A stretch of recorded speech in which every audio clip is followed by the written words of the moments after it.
안녕하세요. 저는 강원도 속초에서 나고 자란 30살 여성입니다. 오늘 제가 들려드릴 이야기는 돈에 눈먼 인간들이 어떻게 제 손에 무너졌는지, 그리고 제가 그 상처를 딛고 어떻게 다시 일어섰는지에 대한 기록입니다. 인생은 나름 공평하다는 것, 또 죄짓고는 못 산다는 걸 제 사연을 통해 꼭 보여드리고 싶었습니다. 저는 부모님의 생선구이 식당에서 일을 합니다. 원래는 부모님 두 분이 생선구이 식당을 운영하셨는데요. 현재는 아빠와 저 두 사람이 함께 식당을 운영하고 있어요. 저는 공무원 시험 준비를 5년 정도 하다가 그만두고 부모님 가게에서 일을 시작했는데요. 20대 후반쯤에 남편을 만났습니다. 연애할 때 그 사람은 참 자상했어요. 공무원 시험에 결국 떨어지고 차선책으로 부모님 가게에서 일하는 거다 보니 마음이 좀 힘들 때도 많았는데, 그런 저보고 오히려 대견하고 성실하고 멋지다고 말해주는 그런 사람이었습니다.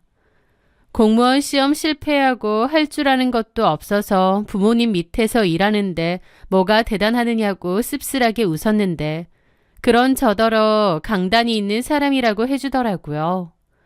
오랫동안 공무원 공부를 했다 보니 포기하는 게 사실 쉽지가 않거든요. 한 번만 더 하면 될 것 같고 또 한 번만 더 하면 될 것 같고, 그런데 저는 5년 정도 해보고 안 되겠구나 하고 포기를 했었습니다. 그리고 곧바로 부모님 밑에서 일을 했는데 그런 제 모습이 현실적이고 야무진 것 같다고도 하더라고요. 그 말이 어찌나 위로가 되고 고마운지요. 저도 저를 마냥 좋게 봐주는 그 사람이 좋더라고요.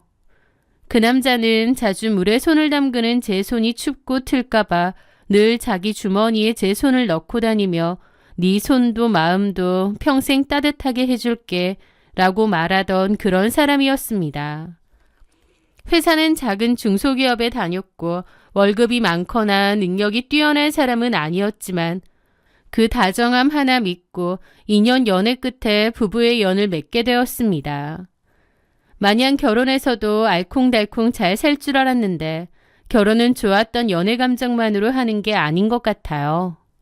결혼 전부터 그의 가족들은 어떤 사람인지도 잘 살펴봐야 했습니다. 왜냐하면 저의 결혼 생활의 비극은 전부 제 시누이로부터 시작되었거든요. 저희 시누는 정말 답도 없는 인간이었습니다. 30 중반이 다 돼가도록 제대로 된 일 한번 해본 적 없이 시어머니 집에 얹혀 살았는데요. 그러면서 자존심도 강하고 콧대도 높았죠. 나이가 적은 것도 아니고 현실을 좀 볼 줄 알아야 되는데 늘 발이 공중에 떠 있는 것 같은 사람이었습니다. 성실하게 일하거나 뭔가를 배워볼 생각은 없고 그저 인생은 한 방이라는 소리를 곧잘 하더라고요. 그러면서 입만 열면 투자니 대박이니 소리를 달고 살았죠. 그렇다고 투자에 대해서 공부하거나 하는 것도 아니고 무슨 뜬구름 잡는 것처럼 한 방이면 된다느니 그런 소리를 곧잘 했어요. 게다가 본인은 자기 앞가림도 하나 못하면서 남의 돈 귀한 줄은 모르는 사람이었고, 다른 사람 직업이 그럴싸하지 않으면 바로 무시하는 그런 인간이었죠.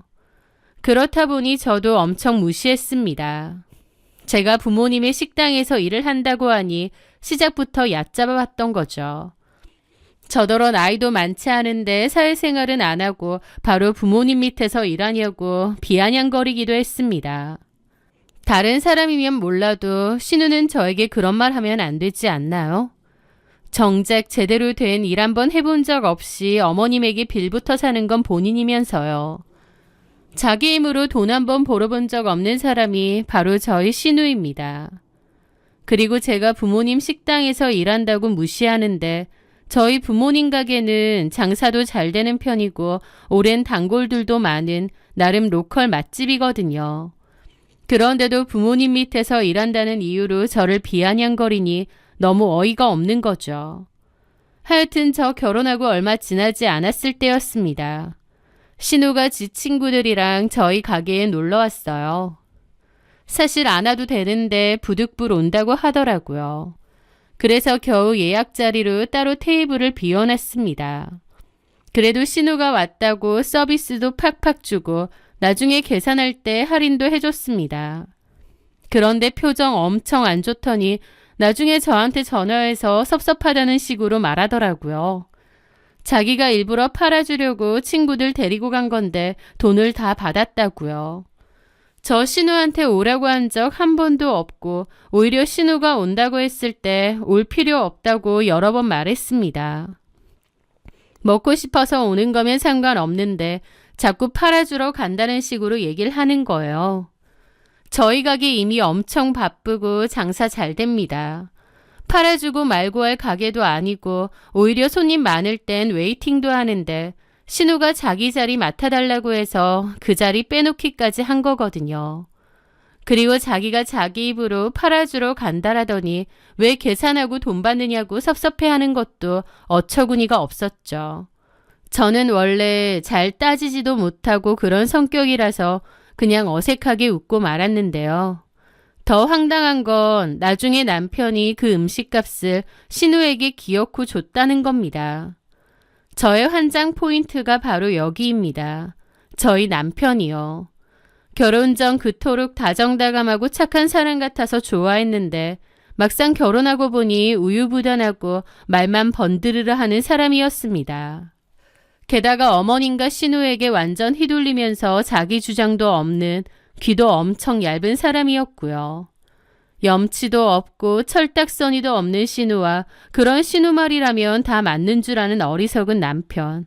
그 조합 때문에 저는 너무 힘들고 결혼 생활이 괴로웠던 거죠. 그런데 그냥 철딱서니만 없으면 상관이 없었게요. 자꾸 우리 가정을 흔들려고 하는 겁니다. 어느 날 저희 가게 브레이크 타임에 신우가 저를 찾아와서는 잠깐 얘기 좀 하자고 하더라고요. 그래서 가게 앞에 카페에 잠깐 가게 되었죠. 무슨 일이세요, 형님? 신우는 위아래로 저를 훑어보더라고요. 그러더니 이맛살을 찌푸리며 고생이지? 땀 때문에 머리 다 들러붙은 것 봐. 점심때 손님이 너무 많았거든요. 올케는 나이도 어린데 언제까지 그 미련하게 고생하며 살 거야? 솔직히 요즘 세상에 누가 그렇게 몸써서 돈을 모아? 라는 겁니다. 좀 어이없더라고요. 저는 그냥 웃으며 그랬죠. 그럼 어떻게 돈을 모아요? 돈 버는 방법은 다 따로 있지. 그렇게 몸 갈아서 벌어봤자 뭐 얼마나 벌어. 괜히 골병만 나지. 내가 가만 보니까 올케나 성민이나 부자 되긴 좀 글른 것 같아. 요즘은 그냥 디립다 일만 해선 절대 부자 못 되거든. 근데 올케나 성민이나 그냥 일만 하면 되는 줄 아는 것 같다고. 그러면서 기획 부동산 안내서 하나를 주는 겁니다.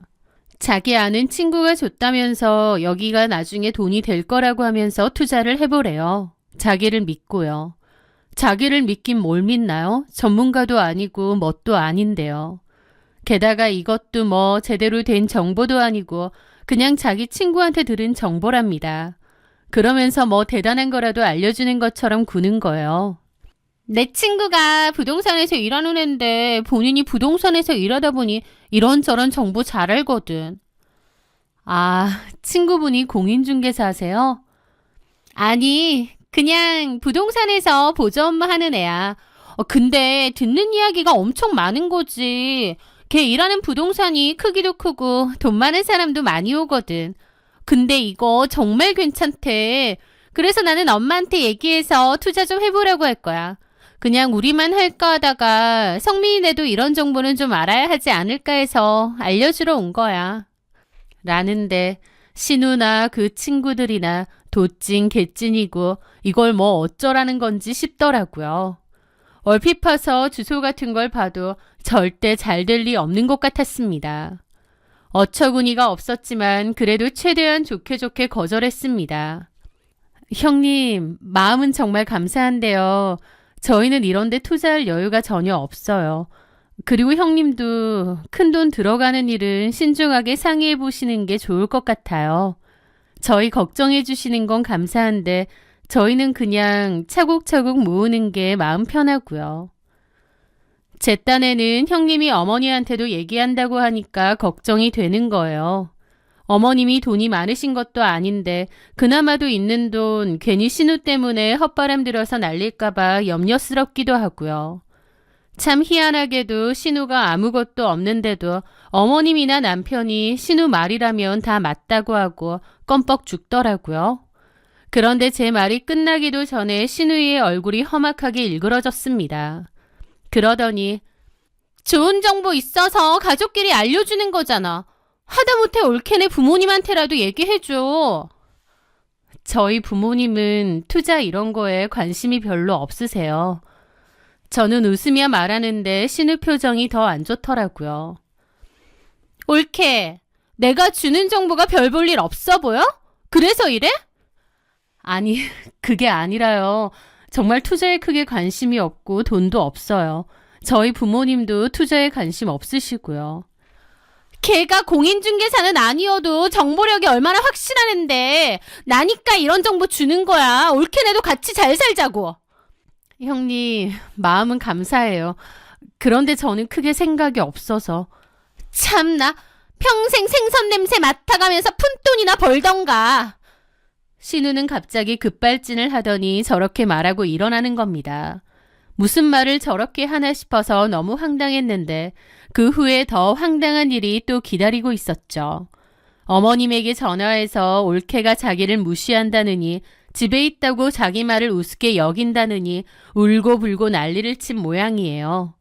어머님도 저한테 전화해서는 아무리 그래도 신우가 너네 생각해서 하는 말인데 그렇게 면전에 대고 딱 잘라 말하는 건 예의가 아니지. 그러면서 뭐라고 하시는 겁니다. 네? 그러면 제가 뭘 어떻게 말했어야 되나요? 좋게 얘기할 수도 있잖아. 성은이 걔가 지금은 집에 있지만 학교 다닐 때 머리도 좋았고 공부도 곧잘했던 애다. 전교 1등도 하고 그랬던 애야. 괜한 허튼 말하고 다니고 그런 애가 아니라고.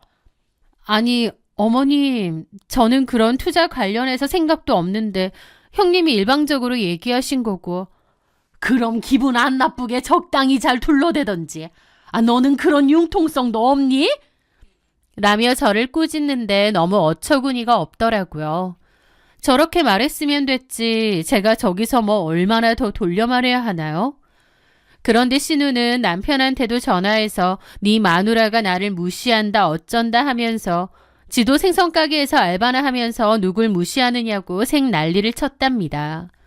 그 얘기를 듣는데 저야말로 너무 기분이 나쁘더라고요. 한마디로 자기 말 듣고 제가 네네 형님 좋은 정보 감사합니다.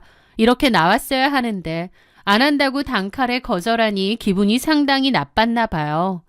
진짜 자격지심과 열등감으로 똘똘 뭉친 사람 같더라고요. 오히려 저를 개무시하는 건 신우 아닌가요? 그런데도 어머님과 남편에게 저 이상한 사람으로 몰고 가고 저는 그때 신우의 실체를 제대로 본 것 같습니다. 그때까지만 해도 남편은 저한테 누나가 좀 꼬인 데가 있긴 한데 나쁜 사람은 아니라면서 그냥 자기 딴에는 우리한테 뭐라도 도움을 주고 싶어서 그런 것 같다면서 기분 안 나쁘게 적당히 받아주라고 하더라고요. 저도 알겠다고 했고요. 저는 그래도 그때까지는 남편이 제 편이 되어줄 줄 알았습니다. 하지만 가만 보니 남편은 제 편이 전혀 아니었습니다. 아예 남의 일처럼 무책임한 방관을 하고 그저 제가 적당히 맞춰주면서 참으라는 거였더라고요.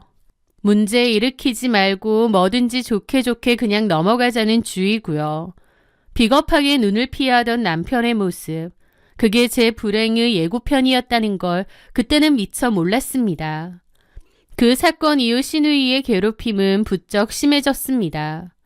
제가 정말 오랜만에 친구들 만나서 밥도 먹고 술도 한잔 한다고 조금 늦게 들어가는 날이었는데 그걸 우연히 신우가 봤나 봐요. 같은 동네니까 마주칠 일도 많았죠. 그런데 어머님께 제가 밤늦게 술 먹으며 놀러 다니고 성민이는 나 몰라라 한다는 얘기를 바로 전했습니다. 어머님은 아무리 그래도 결혼한 새댁인데 밤늦게 술 먹고 다니는 짓은 하지 말라고 한 소리 하시더라고요. 몇 개월 만에 만난 친구랑 동네 고깃집에서 고기 먹으면서 술 한잔 한 거 가지고 이런 소리를 들어야 되나 황당했습니다. 또 한 번은 이런 일도 있었습니다. 엄마가 저한테 귀한 옥돔을 몇 마리 주셨어요. 제가 유난히 좋아했거든요. 그래서 저녁에 정성껏 구워 남편과 저녁 상 차려 먹으려는데 예고 없이 신우가 들이닥쳤습니다. 아, 형님 어쩐 일로. 내 동생 집에 내가 오지도 못해? 밥 먹고 있었네? 그러면서 제 자리에 앉는 겁니다. 저는 황당한 기분으로 다시 제 밥을 들고 오는데 그 사이에 옥돔을 지가 다 먹고 있더라고요. 그러더니 올케는 되게 좋은 거 먹고 지낸다. 이런 거 혼자 먹지 말고 시어머니도 좀 챙기고 그래. 그러다가 저희 엄마가 챙겨주신 나머지 옥돔을 찾아내서는 낼름 챙겼습니다. 어차피 올케는 생선구이 식당에서 일하니까 이런 거 실컷 먹을 거 아니야. 이건 내가 챙겨가서 엄마랑 먹을게. 이런 건 좀 나누고 그래라. 어떻게 자기들끼리만. 내가 이건 엄마한테 올케가 준 거라고 해줄게. 올케 위해서. 내 덕분에 점수 좀 따는 거야. 그러면서 홀라당 들고 가는 겁니다. 들고 가지 말라는 말도 못하고 어버바 하는데 남편도 모른 채 하면서 들고 가라고 하더라고요. 다른 것도 아니고 엄마가 저 먹으라고 일부러 사다 주신 건데 어이가 없었죠. 신우가 가고 나서 남편에게 따지니 한다는 말이 자기야, 생선 정도야 그냥 좀 주자. 엄마가 나 먹으라고 따로 챙겨주신 거잖아. 아, 그래도 누나랑 엄마도 워낙 좋아하니까. 그리고 자기도 가만 보면 은근 속 좁아. 우리 누나 시집도 못 가고 엄마랑 사느라 스트레스가 얼마나 많겠어. 사소한 걸로 눈치 좀 주지 말고 웬만하면 당신이 좀 참고 좋게 좋게 넘어가자. 집안 시끄러워서 자기도 좋을 게 없잖아. 가족끼리. 어? 신우의 행포에도 남편은 사과 한마디 없이 오히려 저를 가르치려 들고 쪼잔한 사람 만들더라고요. 남편이라도 중간에서 역할을 잘하면 모르겠는데 남편의 침묵과 방관이 신우이에게는 날개를 달아준 격이었습니다. 신우이는 제 침묵을 만만함으로 여겼는지 점점 더 선을 넘었거든요. 급기야 자기도 사업을 하겠다며 저희 남편을 꼬드겨서 같이 하자는 겁니다. 우리 동네에 샐러드 카페가 없잖아. 요즘 젊은 사람들 샐러드 많이 먹고 특히나 여자들은 밥 대신 샐러드 많이 먹는 거 알지? 진짜 괜찮은 프랜차이즈가 있더라고. 강남에서 대박 난 거래. 근데 돈이 좀 모자란데. 성민이랑 나랑 동업으로 같이 하면 좋을 것 같아. 이 아파트 담보로 대출 좀 받아서 같이 하자. 라는데 기가 막히더라고요. 저는 당연히 남편도 말도 안 되는 소리라고 할 줄 알았습니다. 그런데 남편이 저한테 와서는 누나가 이번엔 진짜 제대로 알아본 것 같아. 마음 잡고 뭔가 시작하려는 것 같은데 우리가 좀 도와줘야 되지 않을까? 우리가 무슨 수로 도와줘? 누나 말처럼 아파트 대출 좀 더 나오지 않아? 가족으로서 힘 좀 보태주고 싶어. 사실 누나 저러고 있으면 우리도 안 좋은 거고. 제가 너무 어이가 없어서 물었습니다. 당신 제정신이야? 우리 이 집 이미 대출 많이 했잖아. 여기서 대출 더 받으면 우리 보고 죽으라는 소리야? 아, 누나가 뭔가 한다 하니까 난 좀 도와주고 싶어서 그렇지. 난 못 도와줘. 도와주고 싶으면 당신이랑 어머님이 알아서 해. 너 진짜 왜 그래? 엄마랑 누나 저렇게 기대하고 있는데 여기서 딱 잘라 거절하면 내 체면은 뭐가 돼? 그리고 넌 왜 그렇게 매사에 부정적이고 독하니? 누나가 잘해보려고 하잖아. 가족끼리 좀 못 도와줘? 남편의 눈빛에는 저에 대한 걱정이나 미안함은 단 1%도 없었습니다.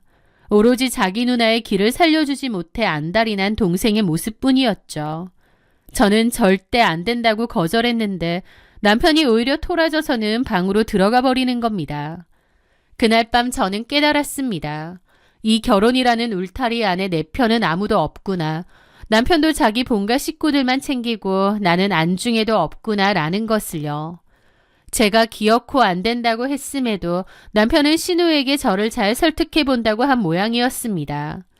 신우도 지금 신혼집 어차피 네 집은 더 많은데 왜 올케 눈치 보느냐고 그냥 네 마음대로 하라고 바람을 넣었죠.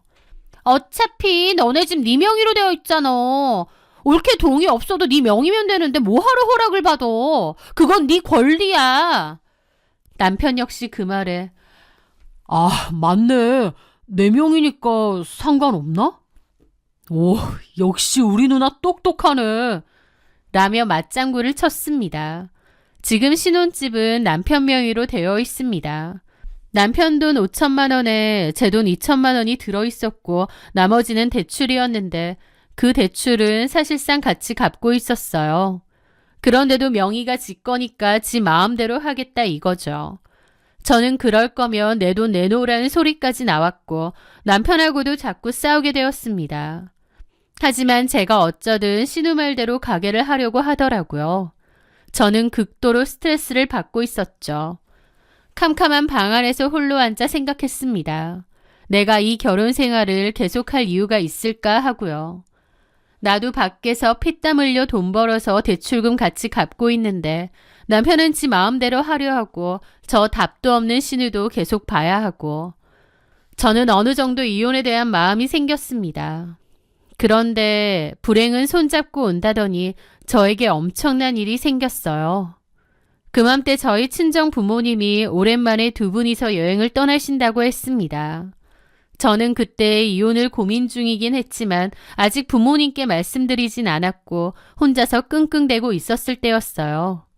그런데 부모님이 기분 좋게 여행을 가신다 하기에 갔다 와서 말씀을 드려야겠다 싶었죠. 출발하던 날 아침 엄마는 설레는 목소리로 제게 전화를 하셨어요. 민정아, 사진 많이 찍어서 보내줄게. 너도 남편이랑 맛있는 거 사 먹고 있어라. 엄마의 그 들뜬 목소리가 마치 어제 일처럼 지금도 제 귀에 생생합니다. 그게 마지막 인사가 될 줄은 꿈에도 몰랐어요. 저는 엄마 돈 아끼지 말고 맛있는 거 많이 먹고 재밌게 놀다 와 라고 대답했었죠. 그런데 그날 밤 제 인생을 송두리째 바꿔놓은 전화 한 통이 걸려왔습니다. 밤 11시가 넘은 시간 모르는 번호로 걸려온 전화를 받았어요. 이순희 씨 따님 되시나요? 여기 병원 응급실입니다. 부모님이 교통사고로 이송되셨는데 상태가 아주 위중합니다. 지금 당장 오셔야겠습니다. 그 순간 세상이 멈추는 것 같았습니다. 머릿속이 하얘지면서 숨이 턱 막히더군요. 옆에서 코를 골며 자고 있는 남편을 미친 듯이 흔들어 깨웠습니다. 우리 부모님 사고 났대. 빨리 일어나. 울부짖으며 옷을 챙겨 입는데 양말 하나 제대로 신기지 않을 정도로 손이 벌벌 떨렸습니다. 병원으로 향하는 고속도로 위에서 저는 아무 말도 할 수 없었습니다. 그저 속으로 제발 무사하기만을 바랬죠. 마침내 도착한 응급실 앞. 하지만 하늘은 너무나 잔인했습니다. 15톤 트럭과 엄마 아빠가 탄 차가 충돌했는데요. 조수석에 앉아 계시던 엄마는 구급대원들의 손을 쓸 새도 없이 그 자리에서 마지막 숨을 거두셨다고 했습니다. 의사의 말이 채 끝나기도 전에 저는 응급실 바닥에 그대로 고꾸라졌습니다. 하얀 천에 덮인 채 차갑게 누워있는 엄마를 마주했을 때 제 가슴은 말로 표현할 수 없는 통증에 비명을 질렀어요. 하지만 슬퍼할 겨를도 없이 아빠는 수술실에서 생사를 오가고 계셨습니다. 저는 그 지옥 같은 현실을 감당해야만 했죠. 남편은 슬퍼하는 척하면서도 손으로는 쉴 새 없이 휴대폰을 만지작거리며 누나에게 상황을 보고하고 있더군요. 저도 그걸 봤지만 너무 정신이 없고 힘들어서 그냥 모른 채 했습니다. 아빠는 긴급수술 후 의식을 차리지 못하셨습니다. 언제 일어나실지 모르는 상황이었기에 일단 엄마의 장례식부터 치러야 했죠. 너무 갑작스럽고 기막힌 상황이라 상복을 입고 앉아있는데 눈물조차 나오지 않고 멍하더라고요. 시댁 식구들도 다 왔습니다. 위로하는 말도 들리지 않고 이 모든 게 꿈이길 바랐던 것 같아요. 그래서 눈물이 안 나왔던 것 같습니다. 아빠는 수술 후 누워 계시고 엄마는 돌아가시고 너무 감당하기 힘든 상황이었죠. 그런데 정말 기막힌 일은 따로 있었습니다. 조문객이 뜸해진 새벽 3시경 멍하게 엄마 영정사진을 보고 있는데 신우가 제 옆으로 슬그머니 다가와 앉으며 제 어깨를 다독이는 척 하더군요. 옳게, 내가 괜히 이런 말 하는 거 아니고 나중에 보험금 나오는 거 정리 잘해야 해. 세금도 그렇고 주변에서 말 나올 수 있잖아. 그리고 우리 쪽 지인들이 낸 부조는 따로 정리해두는 게 맞지 않을까? 나중에 우리 엄마 장례 때 결국 내가 갚아야 할 돈인데. 저는 엄마의 죽음을 받아들이지 못하고 잠도 못 자고 먹지도 못하고 멍하게 있는데 그 와중에 와서 저런 말을 씨부리는 겁니다. 피가 거꾸로 솟고 심장이 터질 것 같더라고요. 진짜 욕이 한 바가지 나올 것 같은데 엄마 빈소에서 소란 일으키고 싶지 않아 입술을 깨물며 참았습니다. 그런데 그리고 옳게 어머니가 보험은 잘 들어놓으셨지? 사망보험금이 나올 텐데 그거 나오면 우리 사업에 좀 보태는 게 어때? 차라리 잘 됐네. 우리 너무 대출을 많이 해야 했는데 보험금으로 투자를 하면. 그 순간 제 인내심은 가루가 되었습니다. 차라리 잘 됐다고? 저는 그 순간 눈이 돌아서 신우 머리채를 잡았어요. 야, 이 망할려나. 내가 어디까지 아는지 가만두고 봤는데 진짜 해도 너무하네. 엄마 보험금을 네가 왜 탐내는데? 뭐? 차라리 잘 됐다고? 이 개같은 년아. 할 말 있고 못할 말 있지. 정도껏 해야 될 거 아니야. 제가 신우 머리채를 잡고 악을 지르자 안에서 자고 있던 남편과 어머님도 놀라서 달려 나오더군요. 신우는 놓으라고 악을 지르고 저는 정말 죽일 기세로 신우 머리채를 미친 듯이 흔들었습니다. 그 바람에 거기 있던 몇 명의 친척들도 놀라서 다 저희를 말렸죠. 야, 이 버러지만도 못한 년아. 내 엄마 빈소에서 꺼져. 뭐? 보험금을 너네 사업에 못해. 사람이 할 말 있고 못할 말이 있는 거야. 엄마 돌아가시고 지금 제정신도 아닌 사람 앞에서 뭐가 어째? 당장 안 꺼져? 저는 신우를 바닥에 내팽개쳤고 어머님은 저한테 삿대질을 하더라고요. 야, 너 미쳤냐? 어디 신우한테? 어머님도 같이 손잡고 꺼지세요. 딸녀를 저 따위로 키우신 건 어머님 잘못돼 있으니까. 뭐야? 야, 너 말 다 했어? 너도 꺼져. 나 더 이상 못 참겠다. 저 답도 없는 미친 누나년 데리고 여기서 당장 꺼지라고. 나 너랑 더 이상 안 살아. 사업 오냐. 네 누나가 하자는 대로 어디 실컷 해라. 나는 너랑 이혼할 거니까. 네 식구들이랑 죽이 되든 밥이 되든 알아서 하고 여기서 꺼지라고. 저는 완전 발광을 하며 남편과 시댁 식구들을 빈소에서 쫓아냈습니다. 그러고 나서 정말 몇 시간 동안 오열을 했던 것 같아요. 저런 것들을 가족이라고 생각한 게 너무 기막히고 제 상황도 너무 기막히더라고요. 저는 엄마의 영정사진 앞에서 처절하게 울고 또 울었습니다. 진짜 속에 있는 것을 다 토해내듯 울었던 것 같아요. 그렇게 미친 듯이 울고 나니 마음이 정리가 되기도 하더라고요. 아, 이렇게 살면 안 되는구나. 저것들 다 끊어내야 내가 살겠구나. 정신이 확 들었죠. 저는 그렇게 엄마를 보내드린 뒤 바로 이혼소송에 착수했습니다. 변호사는 사망보험금은 상속인들의 고유 재산이라 원칙적으로 재산분할 대상이 아니니 걱정 마세요라며 저를 안심시켰습니다. 저는 남편이 마음대로 저희 집 대출을 받고 시댁 식구들이 저를 괴롭힌 내용을 증거로 혼인 파탄의 큰 증거로 제출했습니다. 신우가 문자나 전화로 사업자금 안 보탠다고 막말했던 증거들이었죠. 저는 남편과 시댁 식구들을 상대로 위자료 소송을 했고 그들은 결국 위자료까지 뱉어내며 이혼당했습니다. 신혼집에 대한 지분도 철저히 계산해서 나눠 가지고요.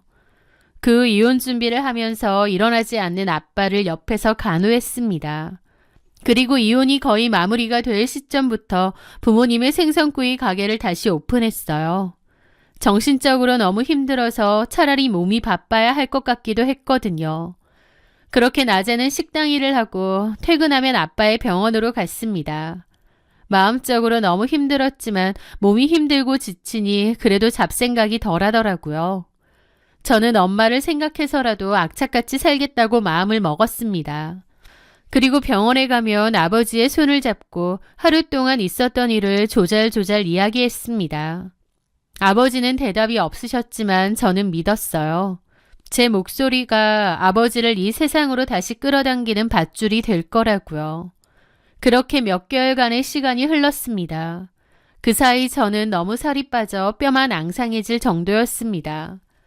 주변에선 저보고 너무 무리한다고 했지만 그렇게라도 해야 오히려 살겠더라고요. 그러던 어느 날 평소처럼 병실에 앉아 아버지의 굳은 손마디를 주무르고 있는데 제 손을 잡고 있던 아버지의 검지손가락이 까딱였습니다. 저는 제 눈을 의심했어요. 급하게 의사를 불러왔고 오랫동안 감겨있던 아버지의 눈꺼풀이 파르르 떨리더니 기적처럼 천천히 눈을 뜨셨습니다. 옆에서 울고 있는 저를 발견하시고 아주 희미하게 하지만 세상에서 가장 따뜻하게 제 이름을 부르셨습니다. 우리 딸. 그 한마디에 그동안 독하게 버텼던 제 마음이 무너져 내리는 것 같더라고요. 저는 아버지의 가슴에 얼굴을 묻고 어린아이처럼 엉엉 울었습니다. 그 후 아빠는 제 부축을 받으며 조금씩 재활 훈련을 시작하셨어요. 그리고 어느 정도 회복이 되고 나서는 저와 같이 가게 일을 다시 시작하셨죠. 저희의 사정을 아름아름 알고 있는 동네 분들은 아빠가 돌아오신 것을 환영하고 가게도 많이 찾아주셨습니다. 가게는 더 바빠졌죠. 그렇게 바쁘고 정신없이 지내던 무렵 언젠가부터 모르는 번호로 연락이 오기 시작했어요. 모르는 번호라서 그냥 받지 않았는데 어느 날 수염이 덥수룩한 남자가 서 있었습니다. 전 남편이었죠. 너무 황당해서 여길 왜 오느냐고 물었습니다. 그랬더니 민정아, 잘 지냈어? 남편의 행색이 너무 초라하더라고요. 원래는 멀끔했는데 그 사이에 완전 노숙자처럼 변한 겁니다. 누나가 기어코 사업하자고 해서 나 회사 그만두고 퇴직금이랑 대출금까지 다 해줬거든. 거기다가 누나가 그때 말한 부동산 투자도 했는데 완전 망했어. 누나가 그 부동산 때문에 사채까지 써가지고 집도 넘어가고 나 완전 신용불량자 되고 엄마는 충격으로 쓰러지셨어. 이렇게 되니까 자기밖에 떠오르는 데가 없더라. 자기 말대로 했어야 되는데. 누나 때문에 내 인생 망했어 진짜. 누나고 뭐고 이제 꼴도 보기 싫어.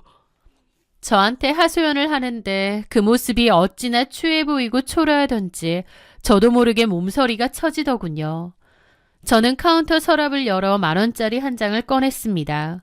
그리고 남편에게 건넸어요. 우리 끝난 사이인데 여길 왜 왔는지 모르겠다. 이거 가지고 가서 해장국이나 한 그릇 사 먹고 다시는 찾아오지 마. 이제 네가 어떻게 살던지 내 알 바 아니야. 내가 오늘은 마지막 정을 생각해서 이건 주는데 다음엔 경찰에 신고할 거야. 그러니까 다신 여기 찾아오지 마. 저는 흥분하지 않고 차분하게 말을 했습니다. 그리고 아빠를 모시고 전 남편 곁을 지나갔죠. 지금도 저는 신기합니다. 뭐 때문에 그 집불도 없는 신우말을 철석같이 믿었는지요. 남편이나 전시모나 그토록 어리석은 사람이니 결국 다 같이 손잡고 나락을 간 것이겠죠. 저에게는 더 이상 아무 관심도 마음도 없는 사람들이라 어쩌고 살던지 이젠 상관없습니다. 망했든 죽었든 뭐 어쩌든 가네요. 가끔 장사를 마치고 밤바다를 보며 걷다 보면 그 지독했던 시간들이 꿈결처럼 느껴지기도 합니다. 그리고 잘 견뎌온 제 자신이 기특하기도 해요. 그 고통이 저를 무너뜨린 게 아니라 오히려 더 단단하고 깊은 뿌리를 내리게 만든 걸음이 되었다는 것을요. 저는 내일 아침에도 더 활기차게 가게 문을 열 겁니다. 하늘에서 저를 지켜보고 계실 엄마가 자랑스러워 하실 수 있도록, 그리고 제 곁에서 웃고 계신 아빠가 더 오래 행복하실 수 있도록 말이죠. 제 긴 이야기 끝까지 들어주셔서 진심으로 감사합니다.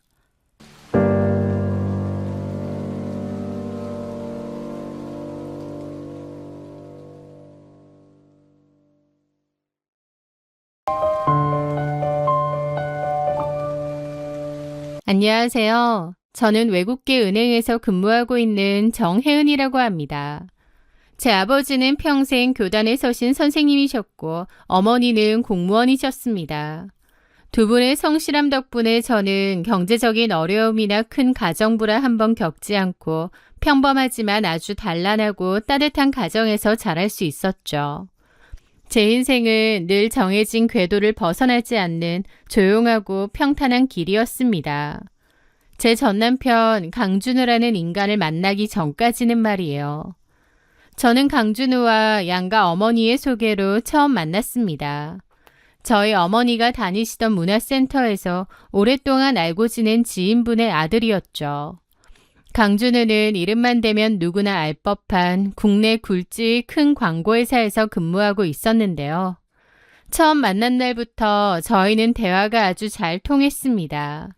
왜냐면 저는 과거에 영국으로 유학을 다녀온 경험이 있었는데 마침 남편 역시 영국에서 유학 생활을 했던 터라 공통의 추억과 관심사가 많았던 거죠. 너무 잘 맞았고 대화도 잘 통했기에 더욱 빠르게 친해질 수 있었습니다. 남편은 외모도 단정했지만 무엇보다 사람을 편안하게 해주는 매너가 돋보였어요. 혹시나 하는 마음에 남편과 같은 회사에 다니고 있던 제 지인에게 그에 대해 물어보기도 했습니다. 강준우 대리 회사 내에서도 업무 능력이 뛰어나고 성격도 젠틀해서 평판이 아주 좋은 사람이야. 그 사람이랑 소개팅한 거야? 혜연이 너랑 잘 어울리는 것 같다. 라는 대답을 들려주었습니다. 저희 엄마 역시 좋아하셨죠. 서로의 집안 수준도 비슷한 데다 네 친구까지 같은 회사에 다니며 보증을 하니 이보다 더 확실하고 믿을 만한 사람이 어디 있겠어. 딱이다. 라며 적극적으로 만남을 권유하셨거든요. 그렇게 저희는 마치 운명처럼 서로에게 깊은 호감을 느꼈고 8개월간의 불꽃 같은 연애 끝에 양가의 축복 속에 부부의 연을 맺게 되었습니다. 신우가 좀 괄괄한 성격이긴 하지만 전체적으로 시댁 식구들의 성격도 무난했기에 저희 결혼 생활은 큰 소리 한번 날 일 없이 아주 평온하고 행복하게 흘러갔죠. 저는 제가 참 인복이 많고 결혼을 잘했다고 믿어 의심치 않았습니다. 그리고 결혼 생활 역시도 여태까지의 제 삶처럼 잔잔하고 평온할 줄 알았어요. 하지만 그 굳건했던 믿음이 산산조각 나는 데에는 그리 오랜 시간이 걸리지 않았습니다. 결혼하고 1년 남짓 지났을 무렵이었습니다. 회사에서 정신없이 바쁘게 업무를 처리하고 있던 제 휴대전화로 모르는 번호의 전화가 걸려왔어요. 평소 모르는 번호는 잘 받지 않기에 첫 전화는 거절했죠. 하지만 5분 뒤 같은 번호로 다시 전화가 울리자 혹시 급한 용건인가 싶어 전화를 받았습니다. 여보세요? 수화기 너머로는 낯선 여자의 목소리가 들려왔습니다. 정혜은 씨 휴대폰인가요? 네, 누구시죠? 강준우 와이프 되시죠? 그녀는 대뜸 제 이름과 남편의 이름을 정확히 대며 물어왔습니다. 순간 등골이 서늘해지는 기분을 느끼며 누구냐고 다시 묻는 저에게 여자는 제 인생을 뒤흔들 믿을 수 없는 폭탄 선언을 던지더군요. 본론부터 말할게요. 저는 강준우 씨랑 3년 전부터 만났던 사람입니다. 머리를 한 대 세게 얻어맞은 것 같았습니다. 다짜고짜 자기가 제 남편이랑 3년 전부터 만났던 사람이래요. 그러니까 본인 입으로 본인이 상간녀라고 말하는 거죠. 게다가 더 황당한 건 기간이었습니다. 제가 남편과 만나 연애를 한 것이 8개월 남짓이었고 당시가 결혼 1년 차였으니 저희가 알고 지낸 총 기간이 2년이 채 되지 않았을 때였습니다. 그런데 그 여자는 이미 3년 전부터 남편을 만나왔다는 거예요. 즉 남편은 저와 소개팅을 하고 연애를 하며 결혼 준비를 하던 그 모든 시간 동안 그리고 신혼생활을 하던 지금까지도 이 여자와 계속 만남을 이어오고 있었다는 뜻이잖아요.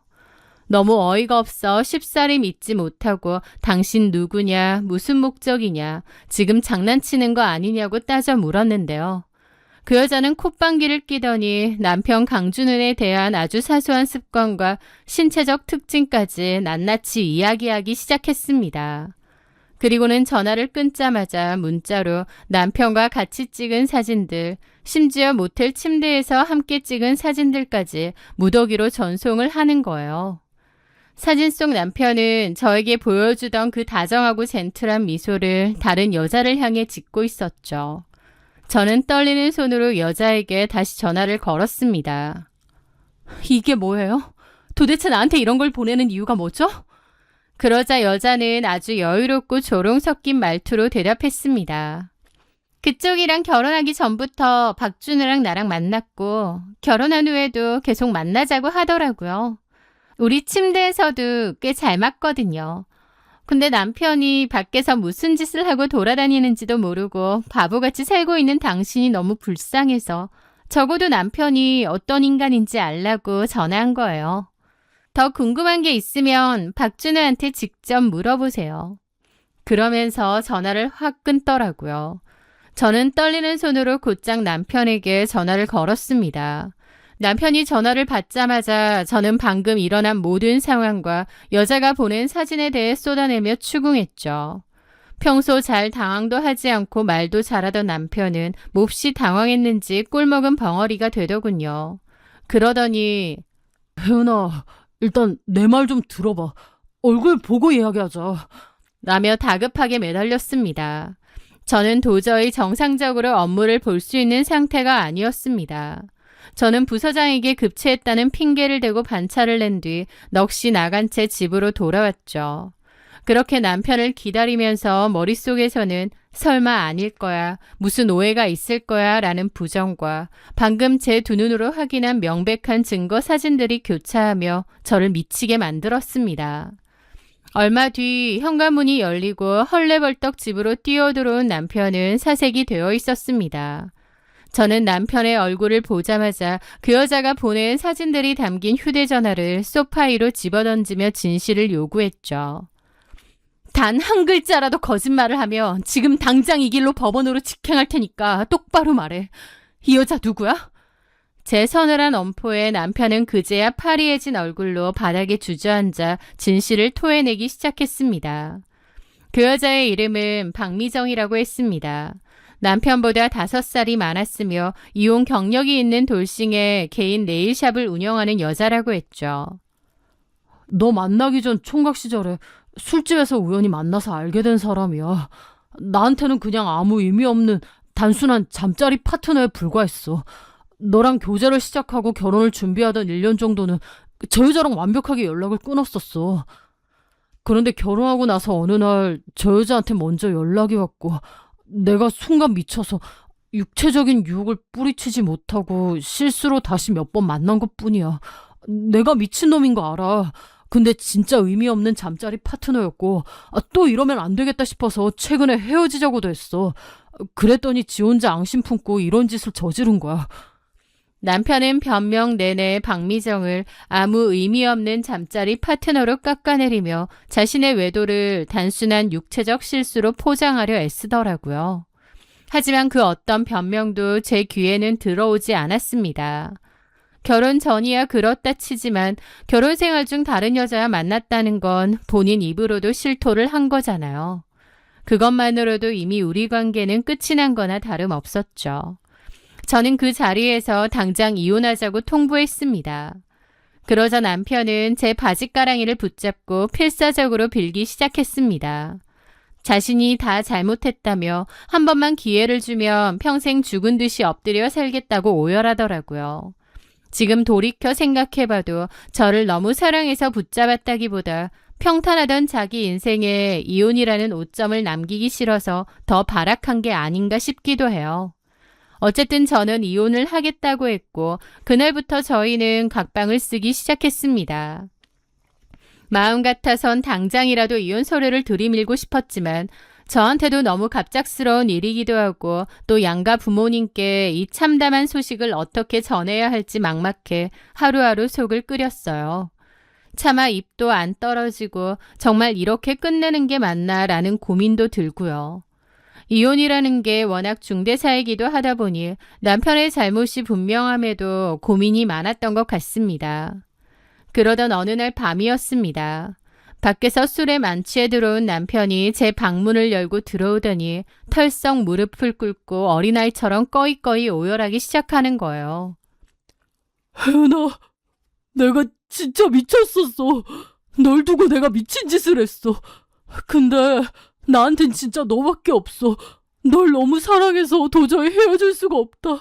내가 앞으로 평생 속죄하면서 널 위해 살 테니까 제발 나 버리지 말아줘. 내가 너무 어리석었던 거 아는데 그냥 본능에 미친 놈이었구나 욕 한 번 하고 나 다시 받아주면 안 될까? 다시는, 정말 다시는 안 이럴게. 라며 처절하게 울더라고요. 짧은 연애와 결혼 생활이었지만 그동안 단 한 번도 제 속을 썩인 적 없이 젠틀하고 다정했던 남편이었습니다. 저도 그런 남편을 운명이자 완벽한 반쪽이라 믿었고요. 그런데 이 처참한 상황도 너무 힘들었고 남편 역시 제 발밑에서 통곡하며 매달리니까 저 역시 마음이 심하게 흔들리고 말았습니다. 그러면서 여러 생각을 하게 되었죠. 그래, 그 여자에게 마음을 준 것도 아니고 그저 남자의 알량한 육체적 욕만 때문이었다면, 그리고 저렇게까지 처절하게 반성하고 후회한다면 남들 눈도 있는데 눈 딱 감고 딱 한 번만 덮어줄까? 어리석게도 제 마음 한구석에서는 이미 위태로운 타협점이 만들어지고 있었습니다. 하지만 저의 알량했던 동정심과 용서에 대한 고민은 며칠 뒤 걸려온 전화 한 통으로 완벽하게 박살이 났습니다. 상간녀 박미정은 제가 남편과 이혼하지 않고 있다는 사실을 알게 되자 또다시 제 휴대전화로 전화를 걸어왔거든요. 이런 사실을 알고도 이혼을 안 해요? 진짜 자존심도 없어요? 라며 빈정대는 거예요. 상간녀 주제의 뻔뻔한 그 태도에 저 역시 끓어오르는 화를 누르며 차갑게 받아쳤습니다. 강준우가 당신은 그저 단순한 잠자리 파트너에 불과하다던데. 그리고 이미 헤어지자고 했다면서요. 당신이야말로 남자한테 미쳐서 자존심도 없나요? 유부남한테 그렇게 한심하게 매달리고 싶어요? 제 말에 박미정은 잠시 침묵하더니 이내 비릿한 웃음을 흘리며 제 심장에 가장 날카로운 비수를 꽂아 넣었습니다. 와, 미치겠다. 아, 진짜 순진에 빠졌네. 이봐요, 정혜은 씨. 며칠 전에 강준우가 술 처먹고 집구석에 기어 들어간 날 있죠. 그날도 강준우 나랑 만났어요. 잠자리 파트너든 뭐든 강준우는 나를 못 잊어. 이쯤 되면 당신이 빠져주는 게 맞지 않아? 그 말을 듣는 순간 제 온몸의 피가 차갑게 식어내리는 것을 느꼈습니다. 저에게 너밖에 없다, 평생 속죄하며 살겠다며 눈물 콧물을 다 쏟으며 용서를 빌었던 바로 그날까지도 남편은 상간녀와 모텔 침대에서 뒹굴다가 그 더러운 몸을 이끌고 제게 와서 그토록 처절하고 가증스러운 눈물 연기를 펼쳤던 것입니다. 그 끔찍한 기만과 능멸의 시간들이 머릿속에 그려지자 견딜 수 없는 구역질이 치밀어 올랐습니다. 저는 그제야 강준우라는 인간의 진짜 밑바닥을 완벽하게 확인한 듯 했어요. 남편은 반성한 것이 아니라 그저 당장 이혼남이라는 타이틀을 달기 싫어 제게 거짓 눈물을 짜내며 상황을 모면하려 했던 비열한 쓰레기일 뿐이었습니다. 전화를 끊고 난 뒤 제 안에서 슬픔이나 배신감 같은 감정은 완전히 사라졌습니다. 대신 그 자리에 아주 차갑고 이성적인 분노가 들어섰죠. 나를 철저히 기만하고 능멸한 저 두 인간 쓰레기를 그저 이혼 도장 하나 찍어주고 편하게 놔줄 수는 없었습니다. 이혼하더라도 저 둘의 사이를 완벽하게 파탄내고 서로를 벌레보다 못하게 증오하게 만들어야만 제 억울함이 조금이나마 풀릴 것 같았거든요. 그리고 며칠 뒤 저는 거실에 있는 남편에게 외투를 입으라고 말했습니다. 나랑 같이 갈 곳이 있어. 따라 나와. 남편은 제가 드디어 대화를 시도하려나 보다 착각했는지 밝아진 얼굴로 제 차에 올라탔습니다. 제가 운전대를 잡고 향한 곳은 남편이 말했던, 그리고 제가 미리 뒷조사를 통해 알아둔 상간녀 박미정이 운영하는 네일샵이었습니다. 차창 밖으로 네일샵 간판이 보이자 남편은 사색이 되었습니다. 혜은아, 여기는 왜 온 거야? 저는 시동을 끄고 남편을 똑바로 쳐다보며 아주 단호하게 말했습니다. 나 당신 용서해주고 싶어. 나도 이혼하기 싫으니까. 정말? 근데 내가 보기엔 당신이 저 여자한테 여전히 미련이 있는 것 같아. 저 여자도 본인 입으로 강준우는 자기를 못 잊는다고 했고. 아니야, 미친 거 아니야? 절대 그럴 리 없어. 나 저 여자 이제 신몰라. 괜히 저런 여자랑 엮여가지고. 그게 당신 진심이야? 그렇다니까? 그렇다면 당신이 저 여자에게 단 1g의 미련도 없다는 걸 내가 내 두 눈으로 직접 확인해야겠어. 저 가게로 들어가서 저 여자한테 당신이 할 수 있는 가장 심한 쌍욕을 다 퍼부어. 적당히로는 안 돼. 내가 들어도 인정할 수 있을 만큼 쌍욕을 해봐. 남편이 황당해서 눈이 커졌죠. 뭐라고? 저 여자 여태까지 툭하면 전화로 나 조롱하고 괴롭히고 이혼하라고 닥달했어. 나도 그걸로 스트레스 엄청 받았고. 이게 다 당신 때문이잖아. 그럼에도 나는 당신한테 기회를 주는 거야. 당신이 정말 날 사랑하고 이 결혼 생활을 유지하고 싶은 게 맞다면, 그리고 저 여자에게 정말 마음이 없다면 저 여자가 나한테 전화해서 괴롭히는 거 나 대신 분노하는 게 맞지 않아? 내 눈앞에서 저 여자에게 똑같이 갚아주면 당신 말 믿고 이혼 안 할게. 약속해. 제 요구에 남편의 동공이 지진을 일으켰습니다. 그게 무슨 짓이야. 아무리 그래도 어떻게 가서 갑자기 쌍욕을 해. 나 그런 거 못해. 그가 주저하며 거절하자 저는 한치의 망설임도 없이 차 문을 열며 대답했습니다. 그래? 좋아. 그럼 여기서 나랑 끝내. 더 얘기할 것도 없겠네. 이혼 서류에 도장 찍고 법원 갈 준비나 해. 차에서도 내려. 제가 매몰차게 뒤돌아서려 하자 남편은 다급하게 제 팔을 붙잡았습니다. 저기 혜은아, 이러지 말고. 내 마음 돌릴 수 있는 길은 이것밖에 없어. 지금 당장 안 할 거면 그냥 여기서 내리라고. 다른 방법은 없어. 당신이 못하겠다면 나는 뒤도 안 보고 이혼할 거니까. 지금 결정해. 할 거야, 말 거야? 남편은 상당히 난처해 하더라고요. 하지만 당장 이혼을 면할 수 있다는 절박함이 결국 남편을 움직인 것 같았습니다. 알았어. 할게. 하면 되잖아. 남편은 심호흡을 하더니 네일샵 문을 열고 들어갔습니다.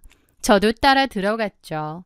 마침 손님이 없이 혼자 카운터에 앉아있던 상간녀 박미정은 문을 열고 들어오는 남편과 제 얼굴을 번갈아 보며 몹시 놀란 표정을 지었습니다.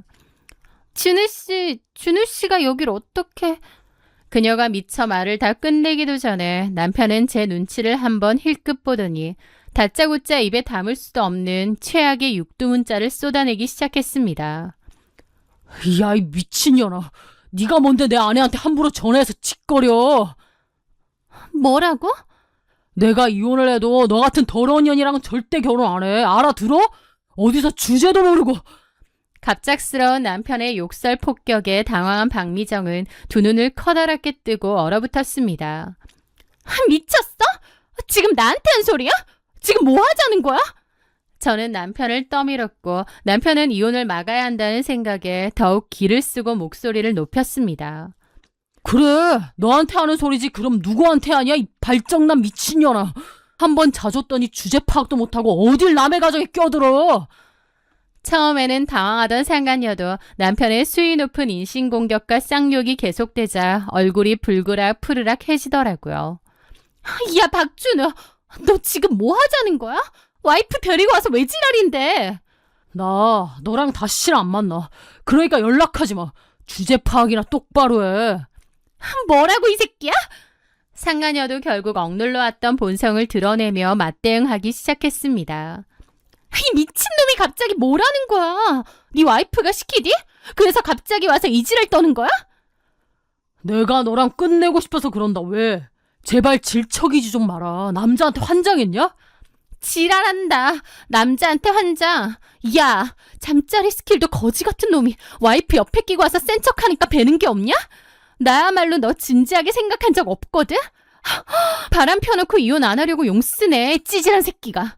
그녀의 입에서 튀어나온 찌질한 새끼, 잠자리 스킬 거지 같은 놈이라는 치명적인 비하 발언은 남자의 알량한 자존심에 제대로 불을 지핀 모양이었습니다. 처음에는 제 눈치를 보며 억지로 욕을 연기하던 남편은 상간녀의 그 말에 완전히 이성을 잃고 진짜로 격분해버렸습니다. 뭐라고? 너 말 다 했어? 야, 너같이 더럽게 굴러먹은 년을 누가 거두냐? 평생 그렇게 몸이나 굴리다 늙어 죽어라. 그 뒤의 상황은 제가 예상했던 것 이상으로 기괴하고 코믹하게 흘러갔습니다. 두 사람은 무려 3년 가까웠던 사이답게 서로의 가장 추잡한 밑바닥과 치부를 낱낱이 파헤치며 세상에서 가장 더러운 진흙탕 싸움을 벌이기 시작했거든요. 내가 이혼해도 너같이 늙고 이혼한 년이랑 재혼 안 하지. 꿈도 꾸지 마. 나야말로 너 같은 찌질한 쓰레기 새끼 저도 싫거든? 두 인간 쓰레기가 서로를 헐뜯으며 온갖 오물과 저주를 집어 던지는 모습을 팔짱을 끼고 조용히 지켜보던 저는 속으로 짜릿해 쾌재를 불렀습니다. 그들이 쌓아왔던 더러운 관계가 산산조각 나는 소리가 경쾌하게 들렸죠. 급기야 서로 삿대질을 하며 고성을 지르던 두 사람은 흥분을 이기지 못하고 밀치며 몸싸움까지 벌이기 시작했습니다. 네일샵 안의 집기들이 바닥으로 떨어지며 요란한 소리가 났죠. 박미정은 경찰에 신고할 거라고 소리를 지르며 남편 멱살을 잡았고 남편도 놓으라고 박미정을 뿌리쳤습니다. 그런데 넘어지던 순간 박미정이 고함을 질렀습니다. 너 지금 나 쳤어? 나 임신했단 말이야. 네 애라고 이 개자식아. 임신이라는 말이 나오자 남편도 저도 순간 얼음이 되었습니다. 임신이라니 생각지도 못했죠. 남편 역시 임신 사실은 전혀 몰랐던 모양인지 입을 떡 벌린 채 눈동자가 사시나무 떨리듯 흔들렸습니다. 임신? 충격에 빠져 굳어버린 남편과 악을 쓰며 숨을 헐떡이는 상간녀.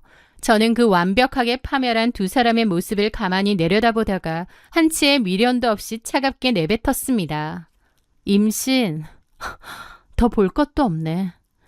저는 멍하니 서 있는 남편을 네일샵에 그대로 버려둔 채 뒤도 돌아보지 않고 밖으로 걸어 나왔습니다. 남편도 너무 놀라 저를 붙잡지도 못하더라고요. 차에 올라탄 저는 곧바로 시부모님께 전화를 걸었습니다. 남편의 3년간의 외도 사실과 오늘 네일샵에서 터진 상간녀의 임신 폭로까지 그 모든 끔찍한 진실을 남김없이 알렸습니다. 당연히 시댁은 그야말로 발칵 뒤집혔습니다. 저에게는 그토록 젠틀하고 완벽한 아들이 뒤로는 저를 만나기 전부터 3년이나 나이 많은 이혼녀와 불륜을 저질러왔고 심지어 그 여자가 임신까지 했다는 사실에 시부모님은 뒷목을 잡으셨죠. 하지만 시어머니와 시누이의 분노는 저를 향한 미안함보다는 자신들의 자랑스러운 아들에게 흠집을 낸 상간녀 박미정을 향한 것이었습니다. 얼마 뒤 눈이 뒤집힌 시어머니와 시누이는 곧장 박미정이 운영하는 네일샵으로 쳐들어갔다고 했거든요. 시어머니와 시누이는 샵에 들어서자마자 고래고래 소리를 지르며 가게를 뒤집어 엎고 깽판을 쳤다고 했습니다. 그러면서 어디 굴러먹던 더러운 년이 우리 집안 귀한 아들 발목을 잡으려 드냐 당장 애 지우고 떨어져라 하며 머리채를 잡고 난투극을 벌였다고 하더라고요. 그러나 산전수전 다 겪은 박미정 역시 호락호락하게 당하고만 있을 여자가 아니었습니다. 자신이 운영하는 생업의 터전이 박살나고 남편에게는 입에 담지 못할 쌍욕을 들은 데다 시댁 식구들에게 머리채까지 뜯기자 그녀의 도끼는 하늘을 찔렀던 거죠. 이 모든 끔찍한 사태의 원흉인 강준호를 향해 상간녀는 상상을 초월하는 치명적인 복수를 준비했습니다. 며칠 뒤 박미정은 강준호와 주고받았던 카카오톡 대화 내역 중 가장 추잡하고 음란한 음담 패설들을 수백 장의 종이로 빳빳하게 인쇄하여 쇼핑백에 가득 담은 채 강준호가 근무하는 유명 외국계 광고회사 건물로 쳐들어갔다고 했습니다. 그리고 그 낯뜨거운 불륜 증거와 음담 패설이 적힌 종이 뭉치를 마치 전단지 뿌리듯 사방에 허공으로 흩날렸다고 하더라고요. 평소 회사에서 엘리트 사원이자 매너 좋은 젠틀맨으로 철저하게 포장되어 있던 강준호의 추악하고 천박한 실체가 전 직원 앞에 벌거벗겨지듯 까발려지는 순간이었습니다. 제 친구의 말로는 그날 얼마나 난리였는지 회사 업무가 마비될 정도였다고 하더라고요. 강준호가 뒤늦게 쫓아와서 말리려 했지만 역부족이었던 것 같고 급기야 두 사람은 회사 로비 한복판에서 수많은 동료 직원들과 경비원들이 지켜보는 가운데 서로 머리채를 부여잡고 바닥을 뒹굴며 몸싸움을 벌이는 희대의 총극을 연출했습니다. 남자의 자존심과 체면을 그 무엇보다 중요하게 생각했던 강준호에게 그것은 완벽한 사회적 사형 선고나 다름없었죠. 경찰이 출동하고 나서야 그 기괴한 난투극은 끝이 났지만 이미 엎질러진 물이었습니다. 사내 블라인드 앱과 메신저에는 강준호의 더러운 불륜 스캔들과 로비 난투극이 실시간으로 퍼져나갔습니다. 평소 그를 신뢰하던 상사들과 동료들의 시선은 경멸과 조소로 바뀌었죠. 결국 회사 내에서 완벽하게 사회적 매장을 당한 강준우는 쏟아지는 수군거림과 따가운 눈초리를 단 며칠도 견디지 못하고 짐을 싸서 도망치듯 회사를 사직하고 말았다고 하더라고요. 평생을 엘리트 코스만 밟으며 자만했던 그의 인생이 자신의 쾌락을 위해 만났던 여자의 손에 의해 한순간에 시궁창으로 처박힌 것입니다. 이 모든 소식을 건너 전해 들으며 저는 그저 조용히 변호사 사무실에 앉아 남은 이혼 절차를 진행했습니다. 직장마저 잃고 빈털터리가 된 남편에게 더 이상 제게 반항할 힘이나 명분 따위는 남아있지 않았습니다. 남편의 완벽한 기책 사유와 차고 넘치는 불륜 증거들을 바탕으로 저는 제가 요구할 수 있는 위자료와 재산 분할을 아주 깔끔하게 받아냈습니다. 결국 강준우는 모든 것을 잃고 넉나간 얼굴로 법원에 나타나 아무 말 없이 이혼 서류에 도장을 찍고 돌아섰죠. 그렇게 저는 짧은 결혼 생활을 완벽하게 끝맺고 홀가분한 자유의 몸이 되었습니다. 제 결혼 생활보다 더 길게 다른 여자와 외도를 했던 남편, 제가 철저히 속으며 살아왔던 그 시간들은 제 인생에 지울 수 없는 큰 상처와 트라우마로 남겠지만 한편으로는 매일 밤 잠자리에 들기 전 조상님께 진심으로 감사기도를 드립니다. 만약 제가 그 사실을 까맣게 모른 채 계속 살았더라면 제 인생은 저 오물 같은 진흙탕 속에서 영원히 고통받았을 테니까요. 자식 하나 없이 이렇게 젊은 나이에 깔끔하게 쓰레기를 분리수거할 수 있었다는 사실이 그저 천운이라고 생각합니다. 이후 강준우와 박미정이 어떻게 되었는지는 굳이 알아보지 않았습니다. 듣기로는 임신 문제와 시댁의 반대, 서로를 향한 바닥을 뚫는 증오심 때문에 고소전이 오가며 지옥 같은 싸움을 이어가고 있다고 하더라고요. 겉으로는 가정적인 척 가증스러운 연기를 하며 뒤로는 호박씨를 깠던 전 남편. 그리고 남의 가정을 파탄내며 적반하장으로 굴었던 추악한 상간녀. 두 사람이 앞으로도 평생 서로의 발목을 잡고 증오하며 서로를 갉아먹는 지옥 같은 삶을 영원히 살아가기를 저는 진심으로 바랍니다. 이제 저는 과거의 상처는 훌훌 털어버리고 온전히 저만의 커리어와 평화로운 일상에 집중하며 당당한 새 삶을 살아가고 있습니다. 저를 기만했던 자들이 스스로 파멸하는 모습을 지켜보며 제 인생의 가장 어둡고 끔찍했던 시간을 완벽한 복수극으로 시원하게 마무리 지을 수 있었습니다.